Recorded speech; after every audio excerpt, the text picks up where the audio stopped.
Good morning guys, তোমরা কেমন আছো? আশা করি তোমরা ভালো আছো। আমি খুব ভালো আছি, কিন্তু একটু ঠান্ডা লেগেছে বলে একটু প্রবলেমে আছি। কদিন ধরে ঠান্ডাতে না নাক টাক বন্ধ হয়েছে, বিশেষ করে রাত্রে করে। দিনের বেলায় তো যেটুকু শিখাচ্ছি, রাত্রে করে যেন নাক বন্ধ হয়ে যাচ্ছে। মেডিসিন আমি খাচ্ছি আর গরম জলের ভাপ নিচ্ছে, একটু ঠিক আছে আপাতত, কিন্তু গলাটা তাও বসে আছে। মাঝে মাঝে নাক বন্ধ হয়ে যাচ্ছে জানো না।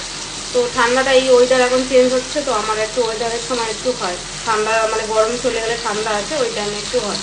তো আমি এখন রান্না করছি, তো ভাবলাম যে ভিডিওটা বানাই। কদিন ধরে গলার ভয়েস তো বানানোই হয় না, এমনি রিলস বানাই, রিলস তো কদিন ধরে বানিয়ে রেখে দিই, তারপরে ছাড়ি, প্রত্যেক দিনই ছাড়ি। তো গলার ভয়েসে খুব কমই করা হয়, তো ভাবলাম যে আজকে গলার ভয়েসে ভিডিও বানাই।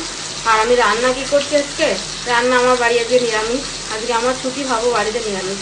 এই সপ্তাহ থেকে সামনের সপ্তাহ অবধি আমার বাড়ি নিরামিষ চলবে, কারণ আমার বাড়িতে পুজো আছে কার্তিক পূর্ণিমায়। তো তোমাদেরকে বলবো যে ওটা কী পুজো, ওদের মধ্যে নিয়ম আছে, তো তোমাদেরকে দেখাবো ওই টাইমে পুজোর সময়। রান্না আমি করছি দেখো, বেগুন দিয়ে, আলু দিয়ে আর বরবটি ভাজা।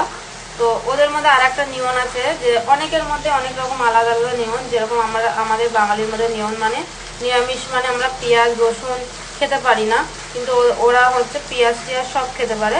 ওরা শুধু খেতে পারে না মাছ মাংস ডিম এগুলো, মানে ওদের মধ্যে বলে এগুলো রক্তের জিনিস, খেতে পারে না এগুলো।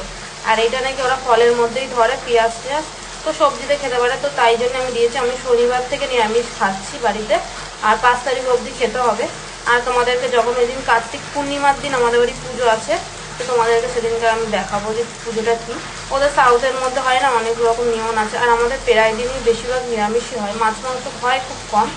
আমার একটু প্রবলেম হতো, এখন তাও একটু ঠিক আছে। আগে তো আরও প্রবলেম হতো জানো না। তাও এখন একটু, তাও মাঝে সাঝে মন করে যখন, তাও কিছু করার নেই, করে নিই অ্যাডজাস্ট। চলো ঠিক আছে, এরকম করতে করতেই আমি অভ্যেস হয়ে যাবে। কিছুটা হয়েছে, আরও হয়েছে।